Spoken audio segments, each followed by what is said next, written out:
any empty seats anywhere. One up there.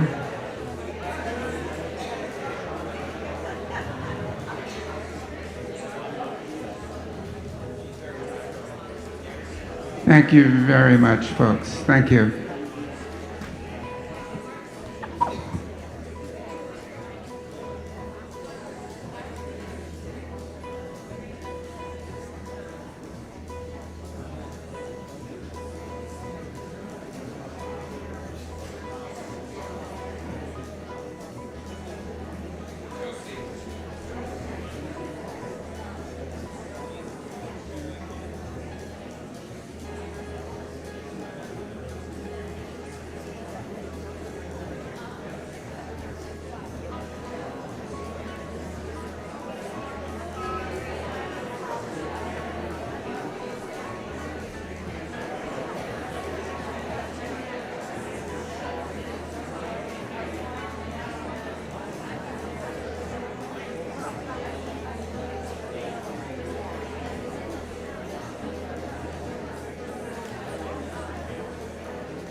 Hello.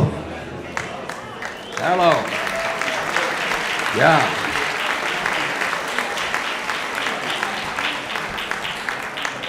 Welcome. Sunday morning in Middlebury. This is it. Thank you. Who's going to stay to see History of Concrete tonight? Anybody? Yeah. I think you'll be well served. We also have an interview with John Wilson that'll happen before that, who also was the creator of How To with John Wilson. But it's a funny, enjoyable movie. Nice way to go out on the festival. We're going to be here in just a minute. We wanted to start by just showing a little highlight reel of Jane's work in film. See, hoping that it plays. So why don't we start with that? Well, you old Bible thumper, what are you here for? Are you typical of Earth women? I'm about average. It made me feel like I wasn't alone. It made me feel that I had some control over myself, that I had some control over my life. It's very scary for me to think that maybe it's not going to work out with him. It seems that you and me have been mad at each other for so long. We were mad at that. We just didn't like each other. Maybe it's just the whole damn world of like central casting. They got it all rigged before you ever show up. Well, some work 8 to 4, some work 10 to 6, some work 9 to 5. Why are you defiling my watermelon? Because they don't sell them like this. I don't want you anywhere near this company. I like your anger. You're the only one who does then. You'll never make me cry. I'm sorry, I'm not very objective. Let's just hope it doesn't end here. C'est toi-même qui as dit qu'on peut pas penser la sexualité en soi. You think I look fit? You all think that I look gorgeous. It's the secret to my success.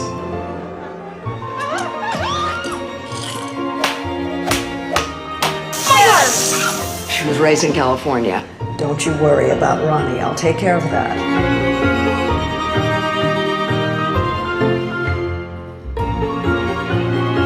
Thank you, Mr. Dooley. Next time you're in New York, just call me up.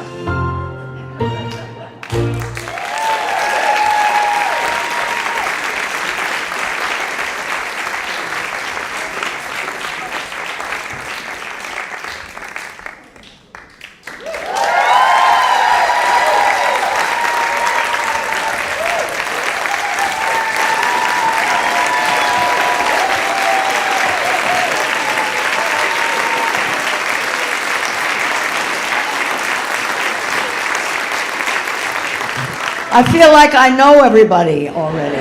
Because what's so great about a small town is you know everybody. Oh my God, there's Amy Goodman. Have you all seen the documentary? Yeah.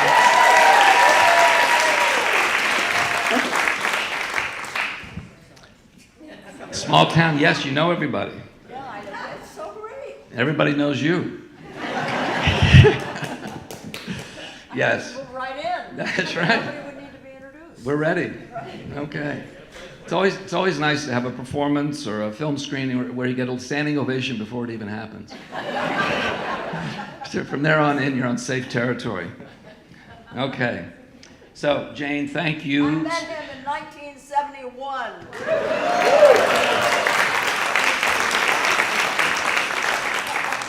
Like it was yesterday. Okay. Comedy has always been one of your strengths. Well, I'm glad to hear you say that because for the first whole 2/3 of that, all I did was weep. Yeah.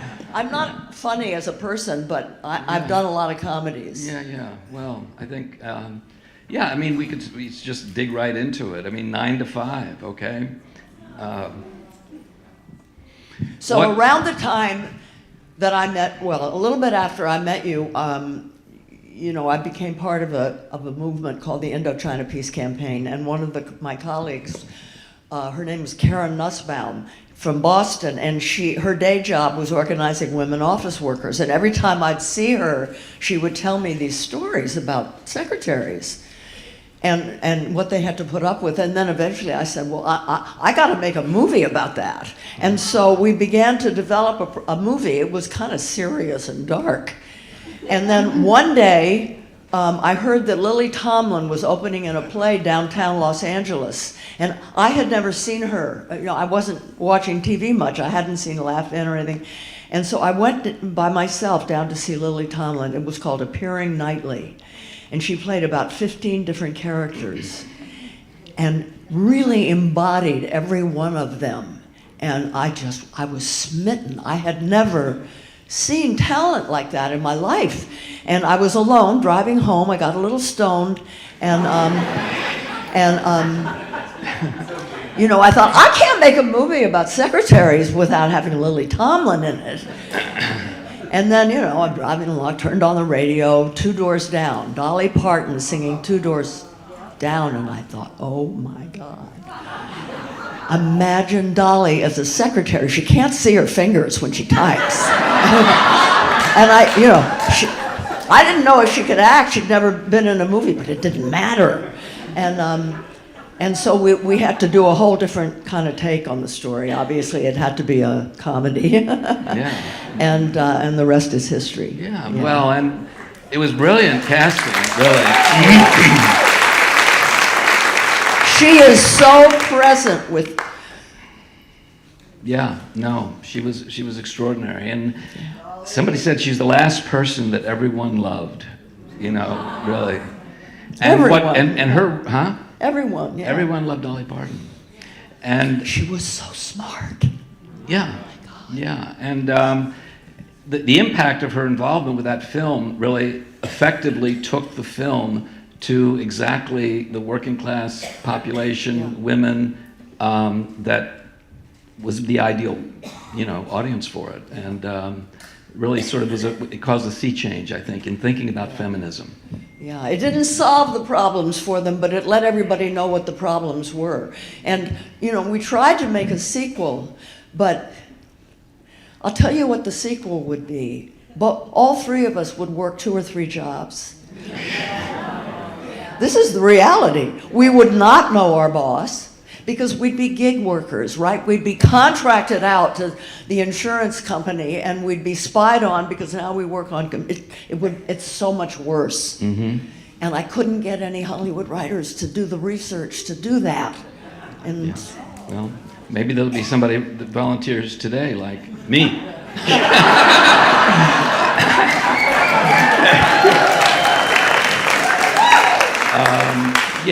We're gonna dig back a little bit and have a sort of freewheeling conversation if you're okay with that. Isn't that what and we're doing? doing? And if you're not, that's what we're doing. Anyway, word is, I occasionally end up on the Vassar campus for some reason or another, and the word there is that you were a rebellious hellion at Vassar. Is that true? I don't remember. Do you? So the answer must be yes. How about the white gloves incident? No, No, that's not true. There's a rumor that I would come down to the dining hall for dinner naked, wearing white gloves and pearls. Yeah. Absolutely not. All right. Good. No. I heard it was the afternoon tea that required white gloves. You said no. They got on your case, and that's how you showed up. But that's not true. Okay, good. Well, I wish. Now that we have that out of the way. You also worked at the Actors Studio in New York with Lee Strasberg. Was very early in your career to sort of get a grasp on acting. You were there, I guess I have a couple questions. One is, what did you take away from that experience? Is there anything you learned from Lee Strasberg at the Actors Studio that you still think of, remember, or access when you're performing? Very simple. You've got to be relaxed. Mm-hmm. That sounds stupid, but that it's for all of those juices to flow, you have to be relaxed. Mm-hmm. And I was addicted to Dexedrine at the time, and it was very hard for me to relax. Now that I'm almost 90, it's easy. Yeah. So maybe I can do it better. I don't know. I haven't worked for 5 years, but I'm going to do a movie based on the book, The Correspondent.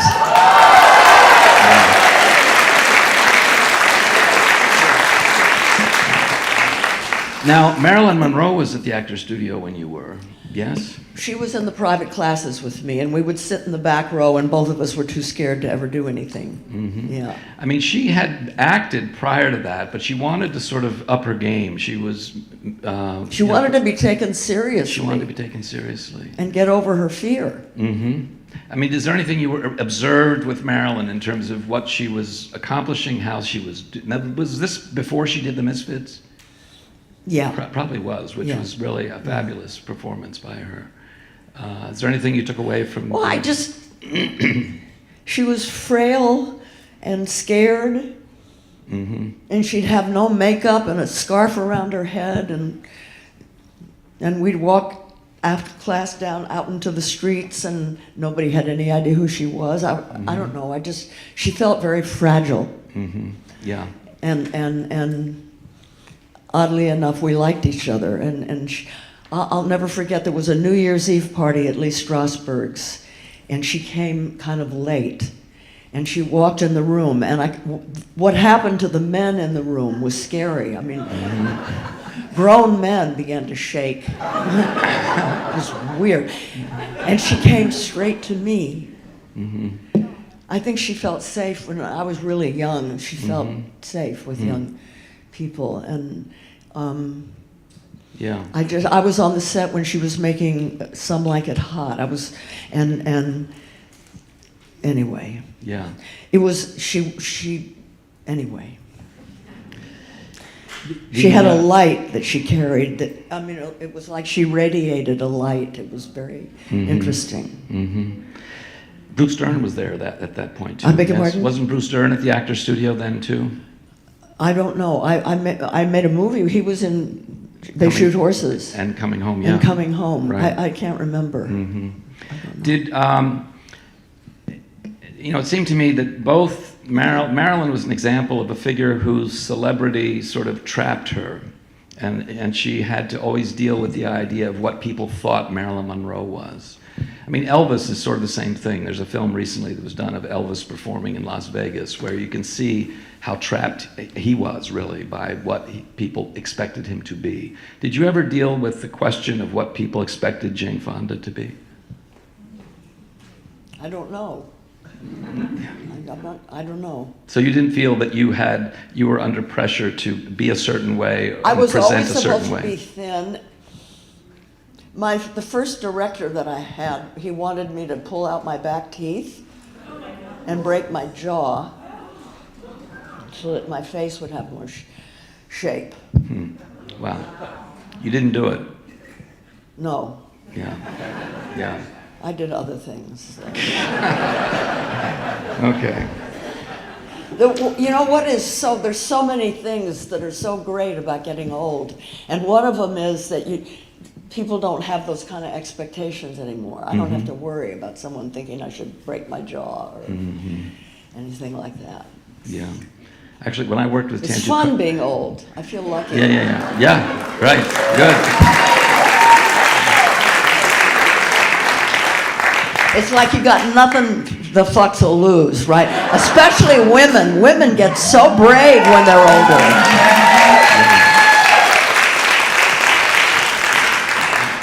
When you work with Aren't we lucky? When you work with a director, what do you want? What do you want them to do? Direction. Well, what? I like being directed. I like being told what to do. Mm-hmm. And who are directors that you've liked that have worked with you think most effectively? Oh, Alan Pakula, Sidney Pollack. It's so interesting because one of the wonderful things about being an actor is, you work with all these different directors and they're so different. For example, Hal Ashby.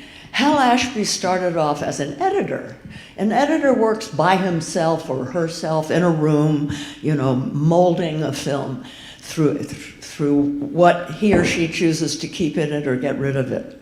And he directed Coming Home. And he would do literally 40 takes. And those were the days when we were shooting in film. So it was expensive, and I was producing. And he would print all of them. Over and over and over, we would have to do scenes. And then he would take a movement here, an eye roll there, again. And he molded like a sculptor. But we did 40 takes.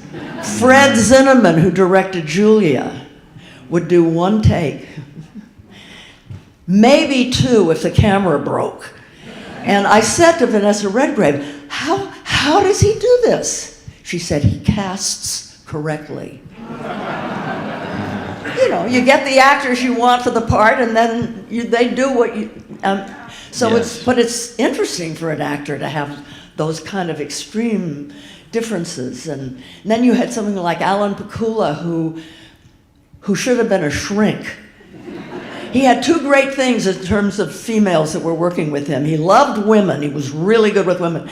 And he got into he was like a shrink. And so you were working with him like working with a therapist or something like that. It was very intimate and very, I don't know, it was wonderful. I made 4 movies with him. You did, we did Maybe Clute. 3. I did Clute and They Shoot, and Comes a Horseman, and Roll Over. Yeah. Okay. There's some young directors here today. What would you tell them that an actor likes to hear and what they should never say? Anything? as a young director, how would you advise them to work with actors effectively? You're not asking this for your own thing. You're asking for the help of the young directors. Yes, that's right. I don't know, because I've liked all the directors I've worked with, and they were all totally different. So I don't think there's any kind of. Yeah. Oh, I'll tell you one thing that you should never say. What was the name of the director?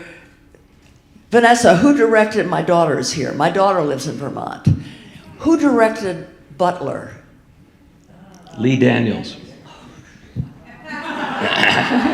We should go on. We should do a talk show sometime where we could, like, Go back you on want the to be road. a millionaire, Yeah, focused that's on right. movies, Yeah, you we could could do win it. everything. Okay, Lee Daniels. I'm playing Nancy Reagan, and we do the first take of the first scene. And you know, directors aren't looking at you in person at the camera anymore. It's what's called Video Village. Around the corner, I hear this voice shouting out, "Fake!" That's not good.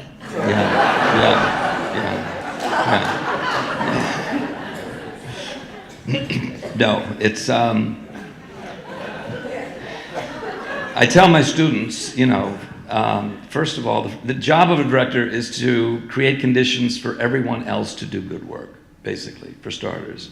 And you would never say to an actor, "I didn't like that." You would just say, "Yeah, great. Let's keep working a little bit, see what else we can find," or something like that. It's not, you want to keep things rolling in a positive direction always. Can I tell you a story? Please. Okay. I became an activist in 1970. And in 1971, I went to Detroit because I wanted to learn how to be an organizer.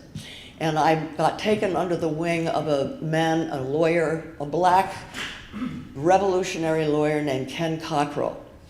And does anybody here know Ken Cockrell? I think we just showed a movie about him. You showed a movie about Ken Cockrell? Yes, absolutely. Just yesterday. As one day does before. in Middlebury, Vermont. Wow. It's a wonderful film, yeah. Anyway, he would send me out with the organizers of the United Auto Workers, and I would sit in on the meetings and watch what happened and everything. And after a few weeks, I said to him, "Ken, I'm not going back to Hollywood. I'm going to stay here. I'm going to become an organizer." And he looked at me and he said, "Fonda, listen to me." He said, we have hundreds of organizers. We don't have movie stars. We need you. Go back to Hollywood and take your career seriously. Start making movies that reflect your values. Be a movie star." And I did.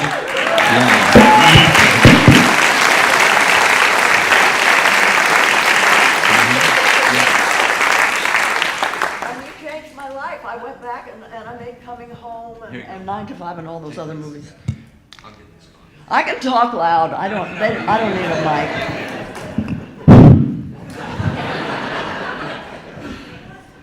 Hello. I broke it. I'm sorry. It's okay.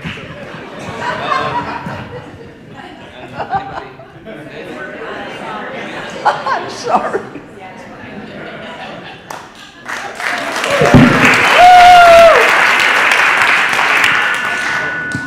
David is great. He's been with us for pretty much from the beginning, I think. Yeah. And just a moment to thank the ushers, to thank David, to thank our projection team that all do such good work.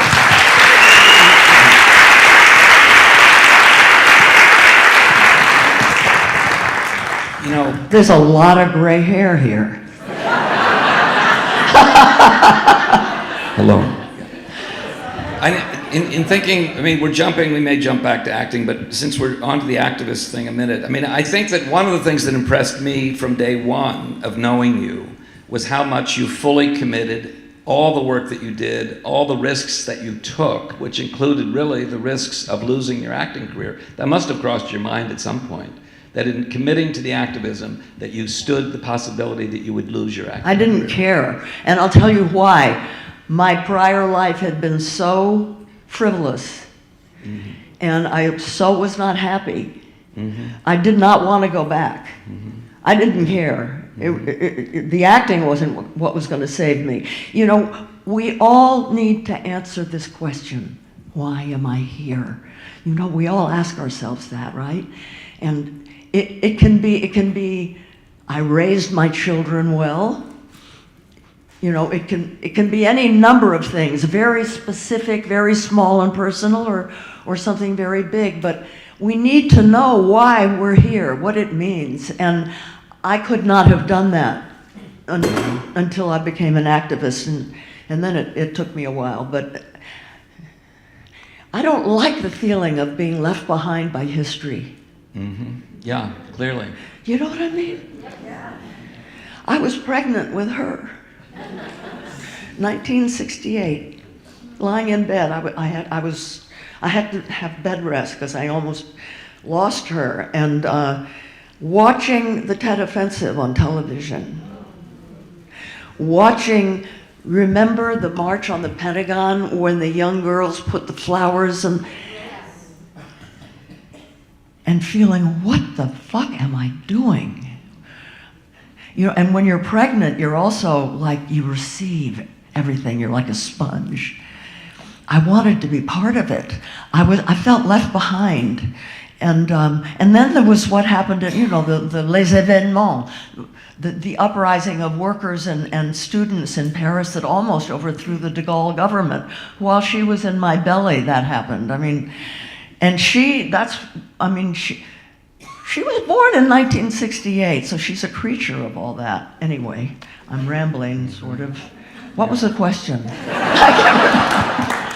Well, do you think that your activism influences your acting, or your acting influences your activism? Activism makes you a better actor. Mm-hmm. Yeah. Because activism is about all kinds of things, and thank you. Activism is about, one of the things you learn is we're not just a product of our parents and of our DNA. We're a product of when we're born and the class that we belong to and where we are born. And when you're an activist, because you need to figure out, I mean, like, if you really are involved in stopping the Vietnam War, that means you're drilling down into this issue.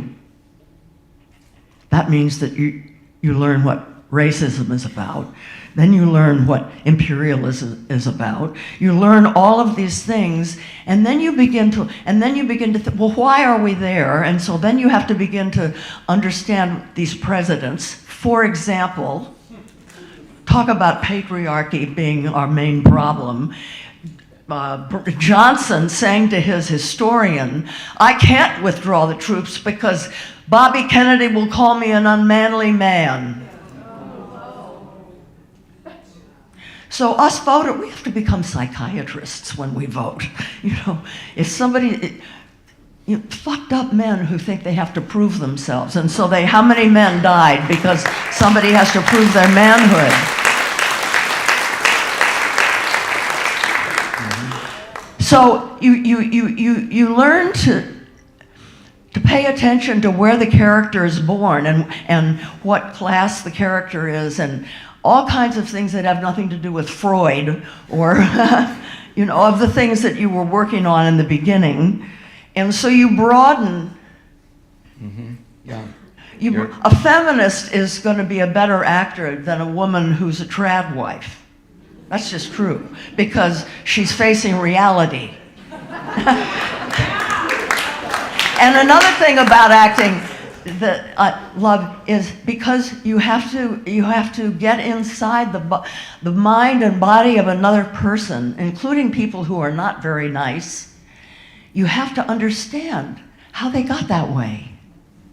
And as I said when I received a Screen Actors Guild Lifetime Achievement Award, hoping that Trump was watching, I was talking about how actors are empaths. We have empathy because our work it requires us to understand the hearts and minds of other people. And a thing called The Apprentice had just come. It was a movie that was made, and really well acted by Sebastian Stan. And I said during my speech, actors who have to play characters that are flawed and not nice, end up realizing, well, they must have been traumatized as children, like Sebastian Chan must have realized. I don't know if Trump heard that and realized that I have empathy for him, in fact. You know, I'm on the board of an organization called what's it called? Homeboy Industries. It's founded by a Jesuit priest. And he said something that I thought was really important. He said, bad behavior, even evil behavior, is the language of the traumatized. You hate the behavior, but you don't hate the traumatized. And I don't know about y'all, it helped me so much. Immediately, I felt lighter. When we hate him and his ilk, we get heavy. No, just understand. You know, I love that until you've walked a mile in their shoes. You know, we can't know the journey that people have walked, and we can't judge. It's so hard not to, but we have to learn not to, and just deal with the behavior. I mean, let's end the behavior, for Christ's sake. Let's just vote him out. I mentioned this yesterday at our little event, but of course, you've been called controversial. And, you know, it resulted especially from your trip to Vietnam, but the irony being that nobody I can think of has done more to support soldiers and veterans than you have, you know, in terms of, and I don't even know if this is true, but you told me way back when in 1971, you know, that you had gotten a farm in France as a result of your divorce settlement for Roger Vadim, and that you basically sold it in order to finance the Winter Soldier investigation in Detroit, so that Vietnam veterans could come together and tell their stories and really galvanize. That's not true. Good, I wanted to know. I think it was one of those times where you were a little bit stoned, maybe. Probably. No, I funded the Winter Soldier investigation by traveling around the country making speeches. Okay. Colleges paid $2,000. So I just made a whole lot of speeches. Mm-hmm. Nothing cost as much then. So, and half the time I was with, oh God, that great black comedian. Dick Gregory? Yeah. Yeah, sure. Dick Gregory and I traveled together, and sometimes Vietnam veterans would travel with me. That's how I financed it. And I would always say, if anybody in the audience is a Vietnam veteran, meet me after, and we would talk about what we wanted to do, and we would ask them if they wanted to come. The Winter Soldier investigation was the first time that servicemen and women from all branches, including nursing, testified to what they had done in Vietnam, the atrocities. It also was a galvanizing... Barbara Koppel made her first documentary. It was that, the Winter Soldier investigation.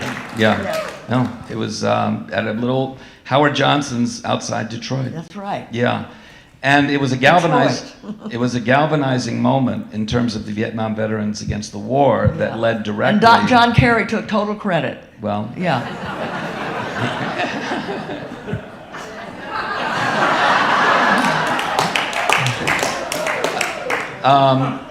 You're right, but that's another story. We'll have that interview afterwards. Which, you know, where they threw their medals back on the steps of Congress. Yeah, well, he did that. That was great. Well, no, he later said that he borrowed another one and threw somebody else's medal. He did, really.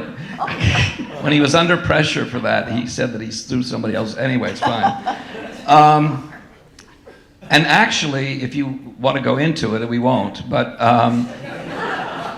that culmination of the spring of 1971, where the veterans were at the center, and which included May Day, and there was a big mobilization, and there were a lot of civil disobedience too, actually drove Nixon to 3 weeks after, the third week of May, this is a month after the Vietnam veterans, Kissinger, on April 29th, he said, "I will never accept a date for the withdrawal of American troops without getting the so-called POWs back from North Vietnam." And 3 weeks later, Kissinger went to Paris to meet with Le Duc Tho to say, "We are ready to set the date for the withdrawal of troops." A month after that, he said, "We're ready to pay reparations." So the anti-war movement that spring actually had an enormous impact, and the veterans really were out in front of that. Well, go tell Ken Burns that. We can also talk about that later, but yes. His documentary about Vietnam was like there was no American anti-war movement. Right. And we don't have time, but boy, could I contradict that and say Right. what we did. Well, yeah. No, it's...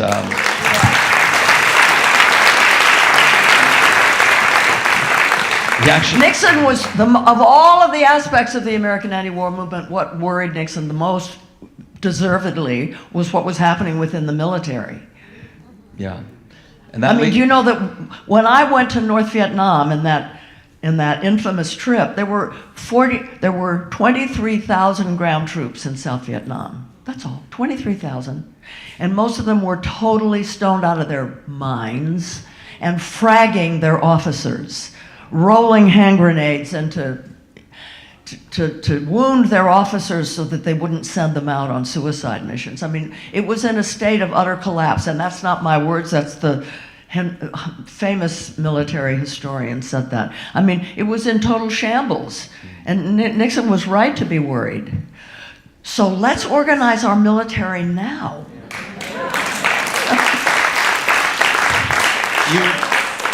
Those sailors must be right for organizing. One of the other things you did during that time was, of course, start your FTA show that you took to bases in... Fuck the Army. And that was there was the GI movement, and they had coffee houses outside of military bases all around the country. And one of the coffee houses was called FTA. So I didn't come up with it, it was the GIs. And we took a lot of things from the GI newspapers and created the opposite of Bob Hope. We used what the GIs themselves were saying, and a lot of it had to do with class, how they were treated by the brass, especially the racism. And we were so politically correct, I cannot believe it. It was 1971. 2 white girls, 2 white boys, 2 black girls, 2 black boys. And it was brilliant. We performed for about 70,000 GIs all over the Pacific, Hawaii, Okinawa, Japan, Philippines, and it was great. Yeah. And it's a documentary called FTA. We showed it for about 3 days, and then the print disappeared. Mm-hmm. Yeah. Huh. Yeah. Well, we can talk about that later also. Let's talk a minute just about your dad. You sort of have talked about the fact that you did a little bit of an awkward dance with each other for a number of years, but that you came to really make some resolutions and some connections. And of course you made On Golden Pond, which I'm sure was a cathartic, moment in many ways. It was for me. Yeah, yeah. I don't know if it was for him. Uh-huh. So growing up, when did you first see him in a movie, and what did his characters in Grapes of Wrath and 12 Angry Men? I think Grapes of Wrath was the first movie that I saw of him. Yeah. And I do believe that it was like fertilizer. Mm-hmm. Fertilizer began to be made in my body because of Grapes of Wrath. Mm. And then when other seeds were added, they grew because of that movie. So you developed a kind of understanding of him, an empathy for him, out of that, and a sense of connectedness to social reality of injustice. Yeah, shocking injustice. Yeah, and yeah. He was. You all probably have had fathers like this. It's a certain generation, early 1900 births, Midwest. Never said I love you, not because he didn't, because he was scared to say it, and no touching or anything like that. Yeah, do y'all know what I'm talking about? Right, and. Why did I say that? Yeah. This happens all the time. I'll start a sentence and then forget. It was his way of expressing. Right, it was, yeah. Mm-hmm. I don't remember what I wanted to say. Yeah. Huh? Yeah, I know it had to do with Grapes of Wrath. I can't remember. That it was his way of being, was just to be that way, and not even that necessarily meant that he didn't love you, but that it just was Right, not but present. There was a point that I wanted to make, but I can't Yeah, remember. okay. So, well, let's move on. And of course, he played Clarence Darrow also on Broadway, which was a terrific. Oh, I know. Yeah. So because he never communicated, I was super aware of when he was happy, because it didn't happen that often. And so I know which movies he totally loved because he would be happy. Grapes of Wrath, 12 Angry Men, Oxbow Incident, The Wrong Man. These were so, so I loved him, so I wanted to be like him, and I wanted to make him happy. And maybe that's what underlies my activism, I don't know. But Clarence Darrow, see, that's what he loved. Mm-hmm. So he was a principled progressive within the Hollywood world. The committee, he came from committee Omaha, to so he support wasn't so much in the Hollywood world. He never was Right. part of the Hollywood world. Mm-hmm. No, But- he a prairie populist. that's right. Mm-hmm. Yeah. Yeah, he traveled the country for Stevenson, Adlai Stevenson. Remember him? I remember, when you have a father like that, I know that some of you identify with this, when you have a father like that, when there's a big moment, you remember them. I remember the moment that he came in during breakfast carrying the newspaper that said, "Truman wins." Remember that? Because they'd announced that Dewey had won. Yeah. He was, but when I told him the things that soldiers told me about what they had done and seen in Vietnam, he didn't believe it. And he said to me, "If you bring me soldiers that tell me that, I will lead the demonstrations to the White House." And so I did. I brought him a Green Beret. Donald Duncan. But it's a generational thing, It's just that generation didn't do what I did. He found out that I had gone to see Angela Davis in prison. And when I came back, he called me into his office and he said, "If I find out that you are a communist, I'm going to be the first to turn you in." And I knew that it came from love. He was scared for me because he remembered the 40s and 50s, and he was scared. But he just couldn't get there because it's generational, right? But he was involved with this committee to defend the First Amendment, which you've now revived. Yes. Yes. And what is that? What is your revival about? What are you doing? Authoritarians come first for the storytellers. Because we're dangerous, because we can show there's an alternative. We can create empathy for the despised. We can make people feel across difference. And so it's us, it's educators, especially comedians. That's who they go after. And it's happening. It's happening right now. They're going after Mark Ruffalo, who's a very effective activist, because he calls what's happening in Gaza genocide.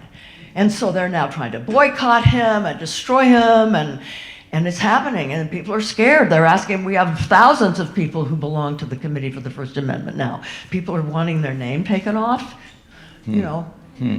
It's here. Because that's why voting is so important. We have to vote, and we have to get our kids to vote. Use it as an organizing tool, and don't vote for anybody who takes money from the fossil fuel industry. And you can find out important to do that. And then if he tries to undercut, because I think we're going to win. I mean, the primaries look like the many beat the money. Over and over and over, we beat a lot of money. And people are, they're angry about data centers. There's a huge movement against data centers, and it's bipartisan totally, and against the detention center. He hasn't been able to build a new detention center because people are standing in front of the warehouses saying, not in our town. Oh no. There's a shift. There's a shift happening. So we just have to be ready. You know, if they try to steal it from us, we have to rise up and totally nonviolent. But we have to make ourselves, everything depends on what we do, and it's going to happen soon. And so we have to get ready and be real brave.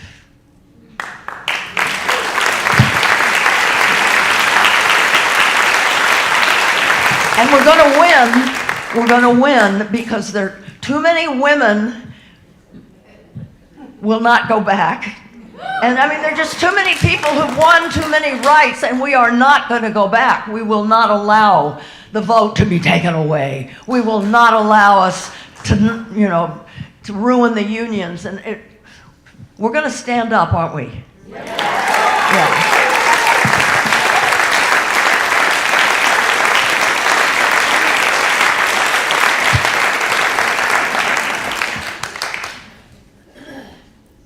Now I see why you were controversial. I'm just joking with you. How did you come to climate as an issue? Was there a cathartic moment for you? Was there something, somebody you met, something you read, something you saw? Well, I've been an environmentalist always. Mm-hmm. But I will have to confess, I hadn't studied the science. Mm-hmm. And one day I walked out, I live in Los Angeles, and there was the fires. This was in 2019. One thing that was going on was Greta Thunberg had inspired the largest global movement that had ever existed. Millions and millions and millions of kids in particular. And I walked outside one morning and the sky was brown orange, apocalyptic. It was about 110 degrees. And I read that birds were falling, I'm a birder, birds were falling dead out of the sky. And I got so depressed because I have a platform. And I knew I was going to protests, but I wasn't really totally using my voice. And then I called up, Greenpeace is the bravest organization, and I called up my Annie Leonard, who was running Greenpeace, and because I knew she was brave, and I said, I'm going to move to DC and raise a ruckus. Help me figure out how to do it. And I'm just worried because, you know, I've camped out a lot. I can camp in front of the White House, but I've never camped in a city. Where do you poop? I know how to do it in the wilderness. And she said, well, you don't have to worry about it because it's illegal. You can't camp anymore. But, you know, come on and we'll figure something out. And that became Fire Drill Friday, which was a very successful couple of year-long effort. Okay, I'm just going to continue a little bit more with this. It was really important. I mean, people all over the world knew that this was happening. We had press coming from all over. We had thousands of people coming at the end. I turned 82 in jail. And then a whole lot of white-haired women came from all over the country. You know, if she can do it, I can do it. Who had never. It was really successful. But we had no power. We had a lot of presence. And we had no power. And by power, I mean we couldn't make something happen that needed to happen. What needs to happen is legislation that's commensurate with what science is talking about. And in spite of decades of activism on the part of all of us, it hasn't happened. Why? Because they take money from the fossil fuel industry. Democrats as well as Republicans. They take money from the industry that's killing us, killing the planet. And they may think that it's harmless, but these people that end up then never passing the legislation. And this industry that's killing us is running our government. Where was I? I lose my track. You're doing great, don't worry about it. Oh yeah. Okay, so if you can't change the people, change the people. We started a PAC, the Jane Fonda Climate PAC. Oh, You elect climate champions, and people who care about the climate care about everything else that's important. And we've elected about 250 climate champions. We have 58,000 small donors all over the country. This year, obviously, we're down ballot, state and local, because that's what's strategic. These are the offices that can really matter now. When climate is going to come upon us in ways that we can't even imagine, we have to harden our communities. Middleborough has to become resilient and hardened against what's coming, as does every other town and village in the country. And so we're electing people who will help us do this. And it's funny, once we started the PAC, people treat you differently, especially politicians. It's just different. yeah. I've never had an electoral strategy before. You know, a lot of us work in the C3 area, and that's important when you have, you know, a liberal Democrat running the country. Right now, we got to get power. We have to take power back. So, You know, Norway is an oil-producing country where the oil is nationalized, and they're using the proceeds from that oil to transition the economy away from oil. Yeah. So they're using those profits to. And that's what we're going to do. That seems When to we be win it back, this is what we have to do. Yeah, right. There's enough money there to facilitate the transition. Yeah. Yeah, absolutely. Yeah. Let me just go back for a second. Much to say. Part of your activism, you know, at a time when you had spent several years in the anti-war movement, you segued to producing ambitious films, sort of within the Hollywood system. They were independent, but you know, Coming Home and China Syndrome and 9 to 5 and these other films that really addressed social issues. What was it like to become a producer? Not good. I'm not good at that. Well, you did So pretty well. I come up with the ideas, but then I had a partner that did the business stuff. Bruce Gilbert. Yeah. Uh-huh. I mean, now I'm all by myself, so I'm going to have to do it more on my own, and it scares me because I'm not good at that. Mm-hmm. But you liked having a certain amount of creative control. I like having my ideas brought to reality. I'm not a leader, though. What I love about movie making is it's collaborative. My most favorite thing in the whole world to do, I did it with a project called The Doll Maker, which I won an Emmy for it. And Dolly helped me with it. I'll tell you about that in a sec. It was a great book. Harriet Arno wrote it. It takes place in Appalachia. And couldn't get an ending.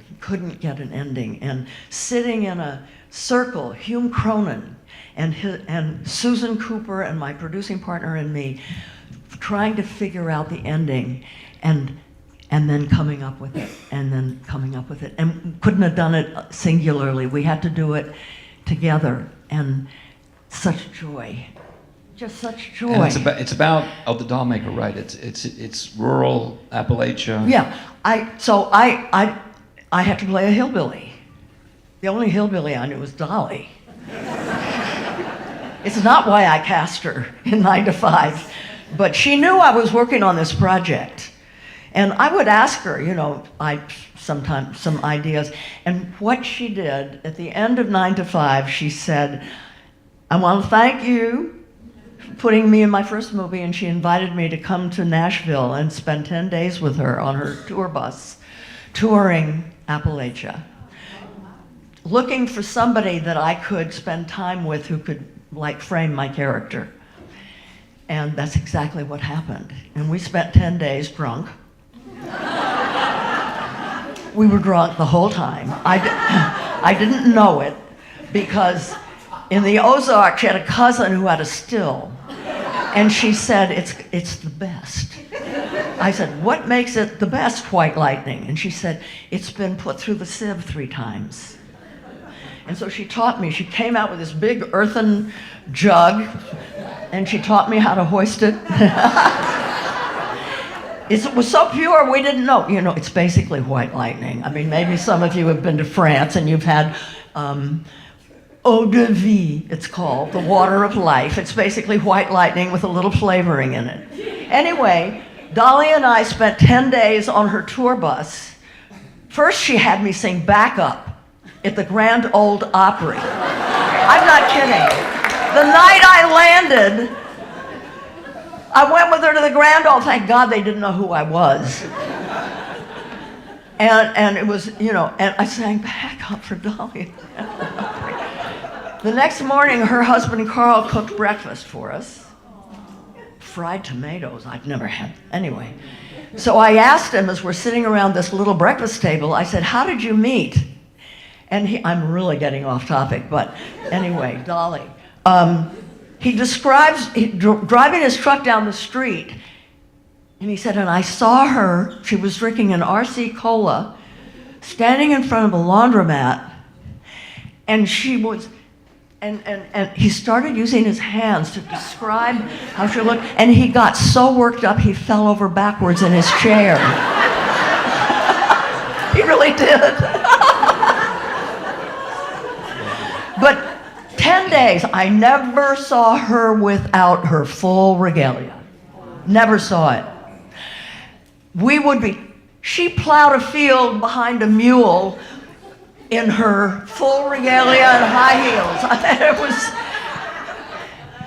It was something. I mean, you know, you go back into those hollows of Tennessee and Kentucky, and people live in tar paper shacks, and they have all their photographs under the bed in a shoebox. I mean, this is the world doesn't exist anymore. This was America before electricity. Now I know why Dolly could not go to bed unless everybody around her had laughed so hard they had to cross their legs so they wouldn't pee themselves. And I understood why. They have to do that. They have nothing else. There's no radio, no television. They've got each other, their jokes, their songs. Everybody sings. Everybody plays an instrument. That's what these people are. My daughter will never be able to experience this. It doesn't exist. And then I found the family. The woman was an artist. You know, she made apple dolls and things like that sold at fairs. And I went back and lived with them, and I cooked their possum, shot their possum and cooked it, and baked their biscuits, milked their cow. I did all of that and lived with them for 10 days. And that's how I learned to play my character. And it was the greatest thing that I could imagine. It was Easter. I went to church with them. It was one room with a big oil drum full of wood-burning stove. You know, the minister looks at me across the street. You look like Jane Fonda. No. The church over, they were handling rattlesnakes. You know, I mean, that's what it was. Yeah. It was great. Well, it was great. We've... I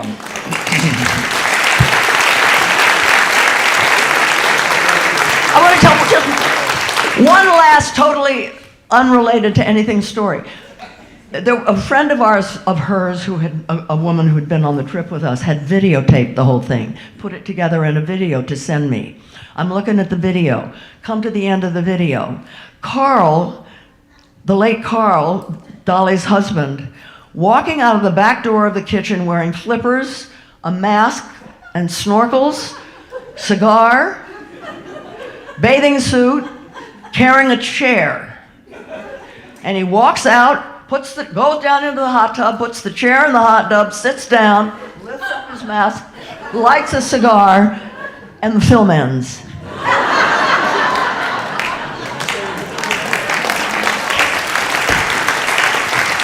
That's who Dolly was married to.